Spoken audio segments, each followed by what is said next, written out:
Welcome to Inside Lake Forest. I'm Eileen Luby, your host, and today I'm here at the Lake Forest Club, located just next to Lake Forest Hospital.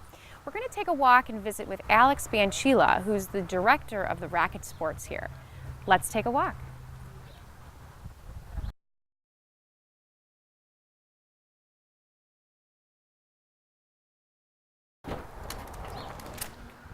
Hi, Alex. Hey, Eileen, how are you? Great, thanks for meeting me today. My pleasure. Welcome to the Lake Forest Club. Thank you. I'm very excited to learn more about the racket program here. So Awesome. Let's take a seat. Absolutely. Let's go.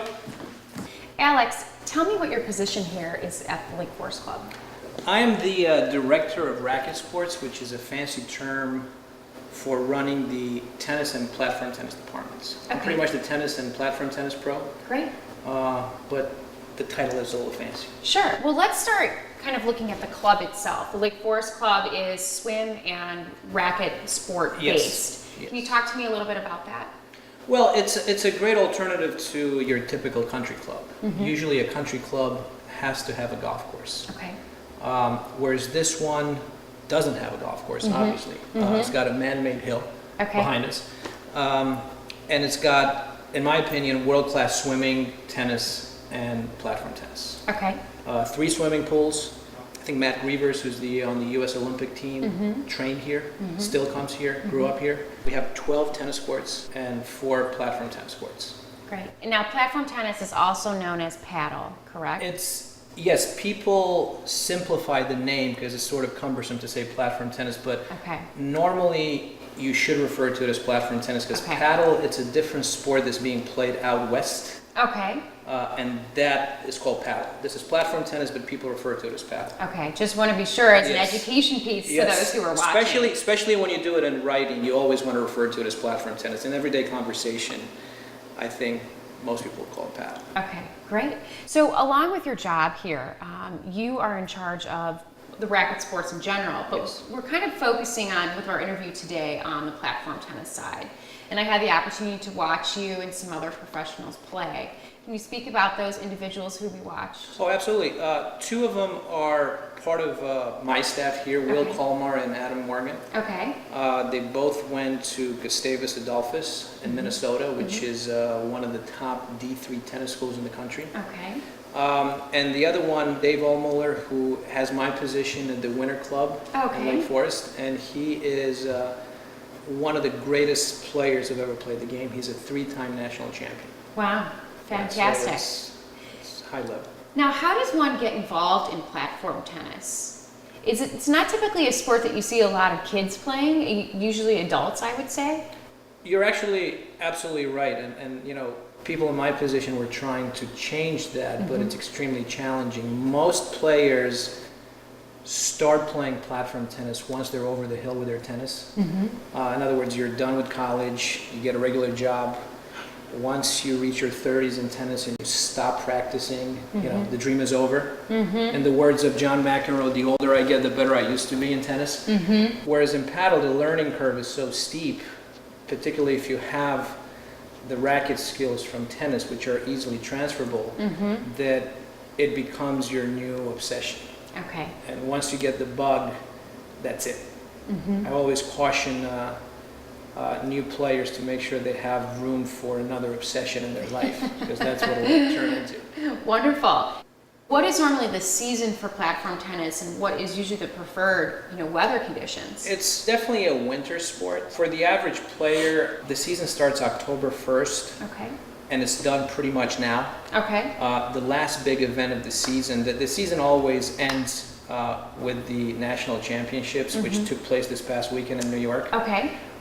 So when you look at October through March, you're looking at, pretty much 6 months of continuous play. There are people, however, who play all year round. Okay. So their season goes from October 1st until September 31st. Okay. Sure. And so, of course, you just deal with the varying conditions, weather, and things, and that probably changes the game quite a bit, does it not? That's actually a great observation. The game changes with the weather a lot. The warmer it gets, the bouncier the ball gets, and it becomes more difficult to control it because you're playing on a small court to begin with. And on a day like today, which was exactly the weather that we had in New York for the Nationals, it can become a mini circus out there in the cage. The best way to describe platform tennis to someone who hasn't played it before, it's a combination between tennis and squash. Okay. We have the screen components, the wires, which becomes a big equalizer because the sport doesn't become so much about power but about finesse and placement. Most of it is played as doubles. There's some singles going on, but not that much. In a doubles format, the sport becomes a lot more spectacular. To this day, I claim that if you have 4 world-class platform tennis players on the same court, I think it's the most spectacular thing I've ever seen.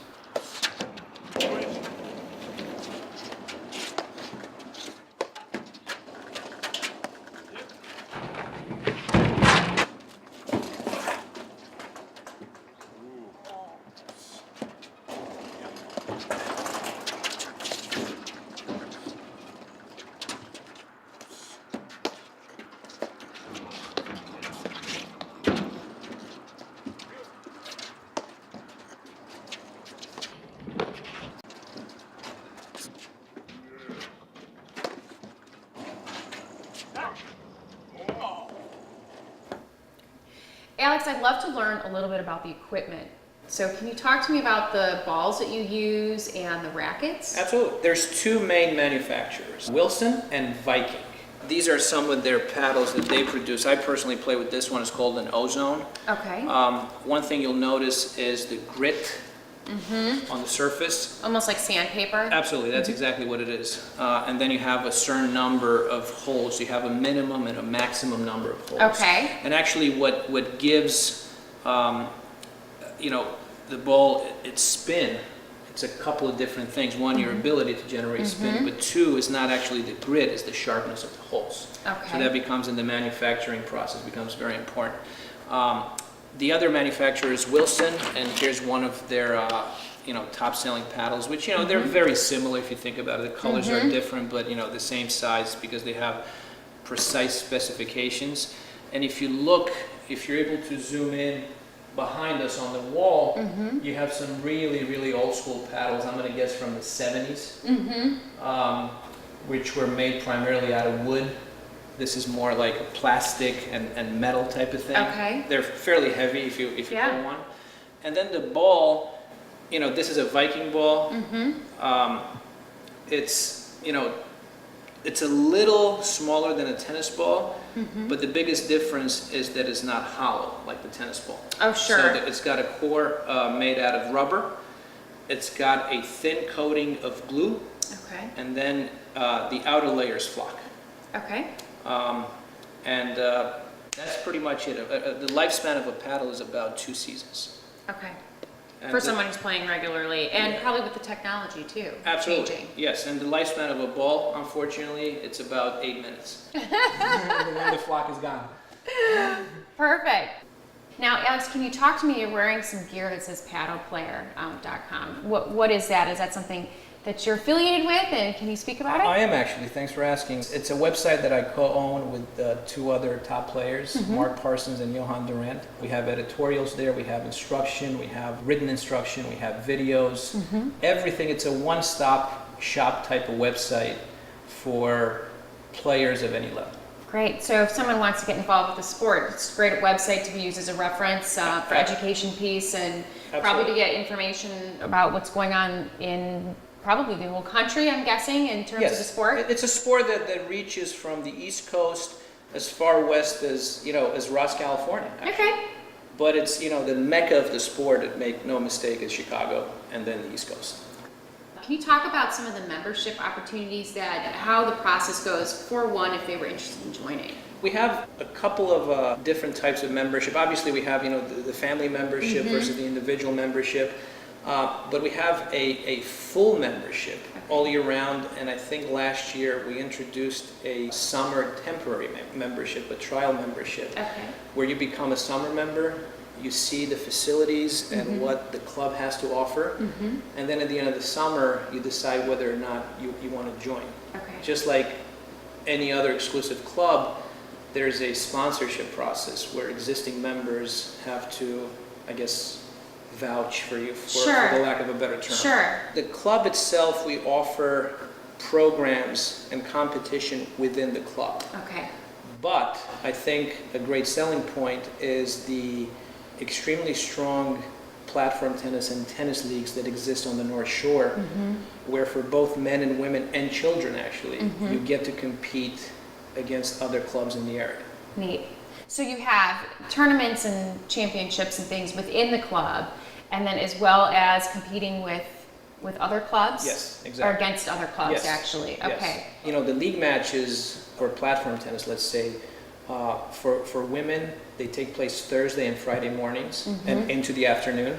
And for men, they take place on Tuesdays, Wednesdays, and Thursday evenings. Okay. And as far as tournaments, this was one of the sites for the Platform Tennis Nationals, which took place last year here in Chicago. And also the second strongest tournament of the year, which is the Chicago Charities. This is also one of the main sites. Alex, is there anything that you would recommend to someone who's interested in getting involved and how they should contact you or someone else here at the Lake Forest Club? Think about, you know, what do you want to do? Do you want to join a club because you want to play tennis and platform tennis, or, you know, you're primarily a golfer and, you know, I'm going to give this a try. If you're Sure. serious about this, I highly recommend the Lake Forest Club. It's a great place. I think the membership is great. I think we have a very good staff. It's not difficult to get in touch with me. If you go to the club's website, it's lakeforestclub.com. I think all the Perfect. information is there. Great. Alex, I want to thank you for your time Thank today. you. Absolutely. Thank you very much, You're Annie. Thank welcome. you. Thank you for watching Inside Lake Forest. As you know, today we've been here visiting at the Lake Forest Club in the rackets department here with Alex Banchila. It's been a pleasure meeting with him, and I hope you find out more information about this wonderful sport.